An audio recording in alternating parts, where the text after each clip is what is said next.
नमस्कार, SRG sports ऑफिशियलमध्ये आपलं स्वागत आहे।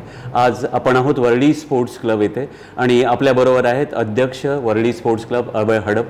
आपलं मनपूर्वक स्वागत। धन्यवाद। अभयजी, तुम्ही आम्हाला सांगा की मुंबई क्रिकेट असोसिएशनचे सेक्रेटरी की जिथे 350 क्लब जे आहेत होते आणि आज तुम्ही अध्यक्ष आहात वर्ली स्पोर्ट्स क्लबचे जिथे 3000 मेंबर्स आहेत, तुम्हाला काय फरक जाणवला आणि तुम्ही ह्या गोष्टी ज्या आहेत याबद्दल तुम्ही काय सांगाल? तसा फारसा फरक नाही जाणवला, पण हे सगळं करताना जरी सेक्रेटरी ते अध्यक्ष असा तुम्ही उल्लेख केला असला तरी मी आधी वर्ली स्पोर्ट्स क्लबचा कार्यकर्ता जवळजवळ 40 वर्ष वेगवेगळ्या पदांवर होतो आणि वर्ली स्पोर्ट्स क्लबचं काम केल्याच्या नंतर 25 ते 30 वर्षानंतर मुंबई क्रिकेट असोसिएशनमध्ये मी आलो। तिकडे काही काळ मी कमिटी मेंबर म्हणून काम केलं, अपेक्स काउन्सिल मेंबर, आणि त्यानंतर एक जो चान्स मिळाला तेव्हा मी सेक्रेटरी म्हणून निवडून आलो। पण हे सगळं काम करताना शेवटी कुठचंही पद असलं, कुठचंही कार्यकर्ता असला, कुठचीही पोस्ट असली तरी मुळात तुम्ही हाडाचा कार्यकर्ता असणं हे जास्त महत्त्वाचं आहे आणि तो मी आहे। त्यामुळे इतके वर्ष मी वेगवेगळ्या क्षेत्रामध्ये काम करतो आहे आणि कधीही मला कुठचीही अडचण येत नाही। त्यामुळे किती मोठा क्लब असो या किती छोटा क्लब असो, शेवटी काम करणं इम्पॉर्टंट असतं आणि ते मी करतो।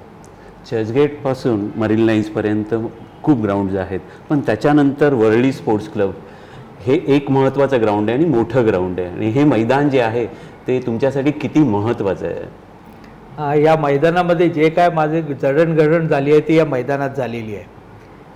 तुम्ही जसा उल्लेख केला मरीन लाईन्स ते शिवाजी पार्क, यामध्ये एकमेव जे ग्राउंड आहे ते वर्ली स्पोर्ट्स क्लबचं आहे आणि वर्ली स्पोर्ट्स क्लबचं ग्राउंड सांभाळताना आमचा मुख्य हेतू हा असतो की ही सगळी जी ग्राउंडमध्ये बरीच होती ती जशी रिडेव्हलपमेंटची संकल्पना आली तर त्यानंतर ही हळूहळू ही ग्राउंड्स कमी होत गेली।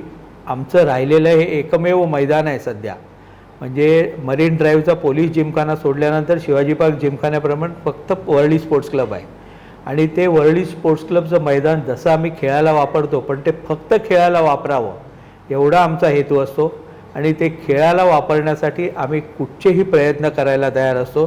त्यामुळे ह्या मैदानाचं महत्त्व केवळ आम्हाला वर्ली स्पोर्ट्स क्लबला नाही तर ह्या मोठ्या एरियामध्ये राहणाऱ्या प्रत्येक युवा क्रिकेटपटूला किंवा स्पोर्ट्समनला हे मैदान अतिशय महत्त्वाचं आहे। आता ही मैदानाचाच विषय निघाला म्हणून ह्या मैदानाचा एक कोपरा जो आहे तो भरपूर वर्ष दुर्लक्षित होता आणि मला वाटतं आत्ता जेव्हा हे ग्राउंड बघितलं तेव्हा अतिशय एक वेगळीच गोष्ट जाणवली की अति प्रॉपर ग्राउंड आहे आणि हे मेंटेन करणं आणि ह्या सगळ्या गोष्टी आपण करतात, तर तो जो कोपरा जो दुर्लक्षित होता त्याबद्दल जरा आम्हाला सांगा, कारण खूप वर्ष त्या गोष्टी होत्या। आदर्श नगर तसं लोकप्रतिनिधी मिळण्याच्या दृष्टीने आम्ही फार सुदैवी आहोत की जेव्हा आम्ही काही कामं सांगितली तेव्हा ती केली गेली। अर्थात हे मैदान पूर्णपणे उघडं होतं आणि त्या उघड्या मैदानाला हळूहळू आम्ही कंपाऊंड लावायचे एक प्रयोजन केलं। त्यावेळेला त्या काळच्या आमदारांनी आम्हाला मदत केली, नंतर विविध लोकप्रतिनिधींनी आम्हाला मदत केली आणि ते झाल्यानंतर इकडे आता जो वॉकिंग ट्रॅक दिसतोय किंवा तो कचरा बाजूला झालेला दिसतोय, अजूनही आमचं समाधान झालेलं नाही। आम्हाला ह्याच्यापेक्षा स्वच्छ वर्ली स्पोर्ट्स क्लबचं मैदान पाहिजे आणि ते सगळं करण्याचे आमचे प्रयत्न चालू आहेत। इकडे जाळीचं कंपाऊंड उभारलेलं आहे, वॉकिंग ट्रॅकवर चालणाऱ्या ज्येष्ठ नागरिकांसाठी छोटीशी व्यायामशाळा बनवलेली आहे। तर मैदानाची डेव्हलपमेंट करत जाणार, पण त्याच वेळेला आम्ही एक लक्षात ठेवतो की ह्या विभागात राहणाऱ्या नागरिकांसाठी हा एकमेव विरंगुळा आहे, एकमेव क्रीडांगण आहे, तर त्या क्रीडांगणाचं स्टेटस विभागातल्या नागरिकांना वापरण्यासाठीच आम्ही ठेवणार। बिलकुल। वर्ली स्पोर्ट्स क्लब आणि अजित नाईक मेमोरियल क्रिकेट स्पर्धा अंडर 14 हे एक अतूट नाटक आहे आणि ते 29 वर्ष चालू आहे आणि ह्या स्पर्धेने मुंबई क्रिकेटला भरभरून दिलं अंडर 14 की त्याबद्दल जरा तुम्ही प्लीज सांगा।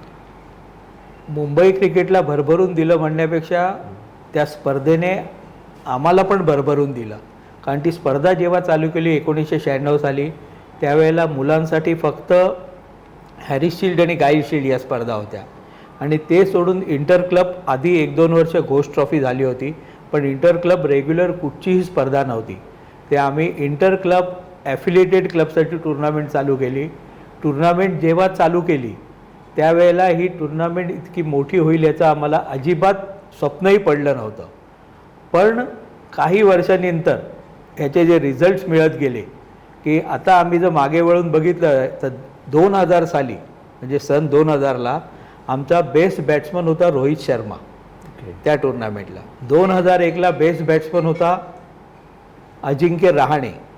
आणि त्याच्यानंतर आमचं जर तुम्ही लिस्ट बघितली तर त्याच्यामध्ये सरफराज खान, यशस्वी जयस्वाल असे असंख्य क्रिकेटपटू इकडे, आयुष म्हात्रे पण ही टुर्नामेंट खेळलेला आहे. म्हणजे अगदी सुरुवातीपासून ते आत्तापर्यंत असंख्य क्रिकेटपटू याच्यातनं घडलेले आहेत. आणि हे समाधान जे असतं म्हणजे स्पर्धा किती मोठी होते किंवा स्पर्धेचं नाव किती होतं, आम्ही स्पर्धेचं स्वरूप भव्य दिव्य कधीही केलं नाही, पण ती स्पर्धा घेण्यात सातत्य आम्ही ठेवलं. आणि त्या सातत्यामुळे गेल्या 30 वर्षात, यंदा आमचं 30वं वर्ष आहे, 30 वर्षामध्ये असंख्य क्रिकेटपटू ही स्पर्धा पहिल्यांदा खेळलेले आहेत. आणि त्यांनी त्यांच्या मुलाखतीत सांगितले की आमची पहिली स्पर्धा वर्ल्ड कप असते. अजित नाईक मेमोरियल स्पर्धा ही वर्ल्ड कप म्हणून पण ओळखली जाते. तर ते आम्हाला आयोजक म्हणून मी, माझी टीम, आमची वर्ल्ड स्पोर्ट्स क्लबची गेली 30 वर्षे जी कार्यकारिणी होती त्या सगळ्यांनी या स्पर्धेला भरभरून सहकार्य केलं. रात्री आम्ही मॅच असताना पाऊस पडल्यानंतर स्पंजने ग्राउंड त्या काळी सुकवलेलं आहे आमच्या कार्यकर्त्यांनी. हे तेवढी मेहनत घेतली, पण आज वर्ल्ड स्पोर्ट्स क्लबचं नाव अतिशय मानाने घेतलं जातं. आणि ह्यावर्षी तर आम्हाला बेस्ट टुर्नामेंट कंडक्टर म्हणून MCAच्या ॲन्युअल अवॉर्डमध्ये आम्हाला बक्षीस क्या मिळालं. बात आहे. आता तुम्ही मला सांगा की वुमन्स टीम पण जी आहे ती पण तुम्ही यावर्षीपासून सुरू केलेली आहे, तर यामागे तुमचा विचार? नाही, खरं MCAमध्ये काम करत असताना, त्या कमिटीच्या सहाय्याने काम करताना ॲपेक्स काउन्सिल मुंबईमध्ये वुमन्स क्रिकेट वाढवायचं हे आमचं स्वप्न होतं. आणि ते स्वप्न आता हळूहळू ते पुढे जात आहे. पण त्याच वेळेला मी ज्या क्लबचा अध्यक्ष आहे त्या क्लबची टीम चालू करणं हे माझं पहिलं कर्तव्य होतं. आणि म्हणून ह्यावर्षी आम्ही मुंबई प्रेसिडेंट कप जो झाला नॉकआउट टीमसाठी, त्याच्यामध्ये मुलींची पहिल्यांदा आमची टीम उतरली. आणि हे पण सातत्य, आम्ही कुठचाही उपक्रम, एकच वैशिष्ट्य आहे, जो उपक्रम चालू केला कधी थांबवला नाही, त्याच्यात सातत्य राखत गेलो. आणि जसं जसं स्टँडर्ड वाढत जाईल तसं स्टँडर्ड वाढवत गेलो. तुम्ही उपक्रमाबद्दल बोललात, आता पिकल बॉल हे पण तुमचं एक नवीन प्रोजेक्ट आहे आणि ते बऱ्यापैकी सक्सेसफुल पण होतं आहे. क्रिकेटचा DNA सांभाळताना पिकल बॉल हे पण जेव्हा तुम्ही इंट्रोड्यूस केलं तर त्याबद्दल जरासं. नाही, पहिलं एक सांगेन, वर्ल्ड स्पोर्ट्स क्लब हा स्पोर्ट्स क्लब आहे, क्रिकेट क्लब नाही. ओके. त्याच्यामुळे आमची व्हॉलीबॉलची टीम आहे, आमची कॅरमची टीम आहे, आमची फुटबॉलची टीम आहे, आमची बॅडमिंटनची टीम आहे. आणि आता ते पिकल बॉल आम्ही इंट्रोड्यूस केलं आहे. म्हणजे मुलांना फक्त सगळे क्रिकेट खेळणारे असतात असं नाही, तर ते वेगवेगळे स्पोर्ट्स खेळणारे असतात. त्यांना त्यांच्या चॉईसप्रमाणे, फुटबॉलला पण आम्ही 2nd डिव्हिजनला खेळतो ओके. मुंबई डिस्ट्रिक्ट फुटबॉलमध्ये. तर सगळ्या प्रकारच्या स्पोर्ट्सला आम्ही प्राधान्य देतो. आमच्याकडे त्या स्पोर्ट्सचं इन्फ्रास्ट्रक्चर नसेल तर आम्ही बाहेर, बॅडमिंटनचं साहेब मी बाहेर बुकिंग करतो आणि मुलांना खेळायला लावतो.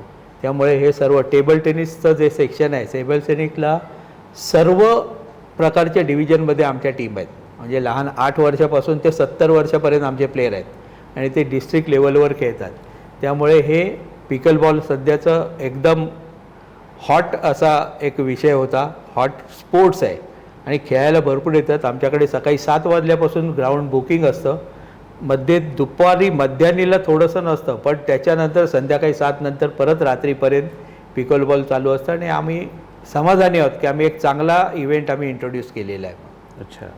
तर वर्ल्ड स्पोर्ट्स क्लब हे नॅचरली क्रिकेटबद्दल तर ओळखलंच जातं आणि आता तुमच्याकडूनच कळलं की सगळे स्पोर्ट्स जे आहेत ते पण तुम्ही कंडक्ट करता आणि हे सगळे उपक्रम जे आहेत ज्या पद्धतीने तुम्ही करताय, आणि ऑफकोर्स ग्राउंडची आत्ताची जी परिस्थिती आहे ती 20 वर्षापूर्वी जी होती आणि आज होती याच्यामध्ये जमीन आसमानाचा फरक आहे.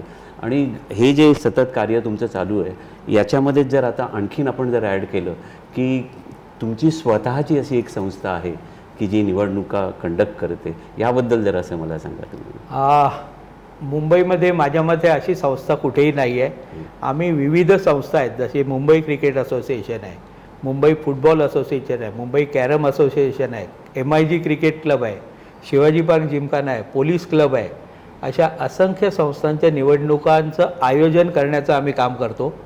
आम्ही आत्तापर्यंत 86 निवडणुका कंडक्ट केलेल्या आहेत. ओके. म्हणजे लोकसभावाल्यांनी पण एवढ्या केलेल्या नाहीत, पण तेवढ्या आम्ही केल्या आहेत आणि त्या अतिशय सक्सेसफुल आहेत. आणि 2014 साली मला वाटतं VVPAT इंट्रोड्यूस झालं लोकसभेला. त्याच्यापूर्वी 2011 साली व्ही.व्ही.पॅट सकट आम्ही MIG क्रिकेट क्लबची निवडणूक केली होती. अच्छा. तर हे सगळे आमची एक टीम आहे 50 ते 60 जणांची, सगळेच्या सगळे आदर्श नगर आणि वर्ली स्पोर्ट्स क्लबशी निगडीत आहेत. आणि ह्या सर्व मुलांच्या, नवीन मुलांच्या सहकार्याने हे विविध उपक्रम आम्ही करतो. हे इलेक्शनचं काम पण त्याच्यापैकी एक भाग आहे. पण जे काय आम्ही करतो ते एन्जॉय करतो. त्यामुळे माझी टीम फार चांगली आहे वर्ली स्पोर्ट्स क्लबची, आणि सगळ्या बाबतीमध्ये एकदम 100% सहकार्य असतं त्यात. आता आणखी नवीन कोणता उपक्रम आहे की जो तुमच्या पाईपलाईनमध्ये आहे? नवीन म्हणजे आता हे जवळजवळ 70 वर्ष ही आमची इमारत आहे.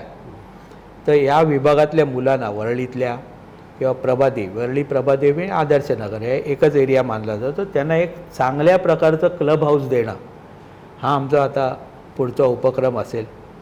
आणि रिडेव्हलपमेंटच्या फेजमध्ये आदर्श नगर चाललेलं आहे.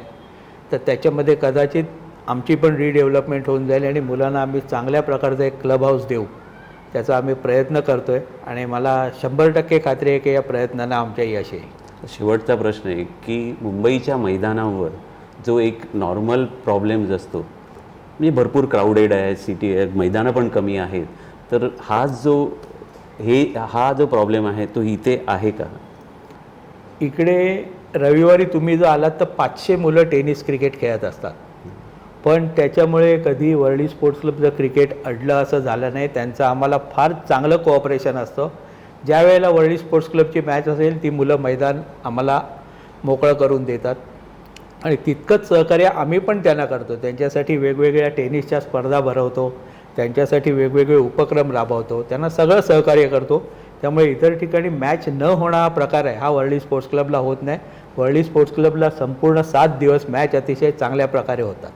अभय सर, जसं आपण सुरुवातीलाच सांगितलं की वर्ली स्पोर्ट्स क्लबच्या या टुर्नामेंटद्वारे भरपूर काही प्लेयर्स जे आहेत मुंबई क्रिकेट असोसिएशनला मिळाले. हल्ली म्हणजे आत्ताच्या सध्याच्या परिस्थितीमध्ये ह्या एरियामधून आणि वर्ली स्पोर्ट्स क्लबमधून काही उदयोन्मुख खेळाडू पण तुमच्याकडे असतील, तर तुम्ही जरासं त्यांच्याबद्दल काही सांगाल का? जसं तुम्ही मगाशी सांगितलं की अजित नाईक, तर अजित नाईक हे स्वतःच फार मोठे खेळाडू होते.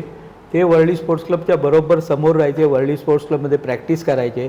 त्याच्यानंतर बरेच खेळाडू आले. सुरेश शेट्टी आमचा प्लेयर होता जो मुंबई रणजी ट्रॉफी खेळला. त्याच्यानंतर सध्या जो फार प्रचलित त्याच्यातला फार मोठा प्लेयर आहे श्रेयस अय्यर, इकडे आदर्श नगरमधला आहे. विशाल दाभोळकर आदर्श नगरमधला आहे. आणि त्याच्यानंतर आत्ता जी पुढची पिढी आमची येते की इकडे एक छोटासा आमचा ट्रेनिंग कॅम्प चालतो, कोचिंग कॅम्प चालतो. त्याच्यामध्ये अक्षत जोशी नावाचा एक अंडर 14ला मुलगा आहे.